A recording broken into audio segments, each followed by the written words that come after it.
गायक के यहाँ एक चित्रकार का जन्म हुआ। गायक ने बहुत कोशिश की कि उसे म्यूज़िक के एनवायरनमेंट में रखे, कहीं से उसे थोड़ी-सी संगीत की परख हो जाए और वो गायन सीख ले, लेकिन उससे वो हो ही नहीं रहा था। बच्चा चित्रकारी में रुचि लेता था। जितनी देर वो संगीत साधना करता, उतनी देर बच्चा अपनी पेंटिंग्स में लगा रहता। वो कई बार अपनी तस्वीर अपने पिता को ले जाकर दिखाता, लेकिन पिताजी उसे एक किनारे पे रख के कहते थे, "बस तुम इसी में समय बर्बाद करो।" एक समय के बाद उस बच्चे को लगने लगा कि मेरी सारी कोशिशें बेकार हैं, मैं अननेसेसरी इस दिशा में आगे बढ़ रहा हूँ।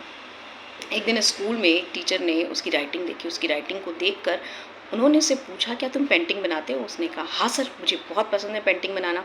उन्होंने स्वामी विवेकानंद जी की तस्वीर उसे दी और कहा कि तुम मुझे इसे बनाकर दिखाओ। उस बच्चे ने हूबहू वैसी ही तस्वीर उन्हें बनाकर दिखाई। पूरी कक्षा को खड़े करके उसके लिए तालियां बजवाई गई।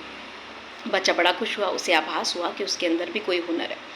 शिक्षक ने उसे समझाया, "बेटा तुम ऑसम हो, यानी कि तुम एमएफ हुसैन जैसी तस्वीरें बनाते हो, तुम्हें अंदाज़ा नहीं कि तुम कमाल के चित्रकार हो।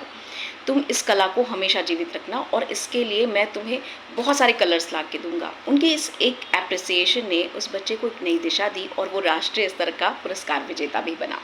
कई बार ना हम बच्चों की खूबियों को नज़रअंदाज करते हैं, इसलिए क्योंकि हमें उसमें रुचि नहीं होती, लेकिन यदि आप किसी को एप्रिशिएट करते हैं, यकीन मानिए आपका एक प्रोत्साहन किसी को ऊंचाइयों तक पहुंचा सकता है। ये मेरा अपना मत है, आप भी विचार कीजिएगा।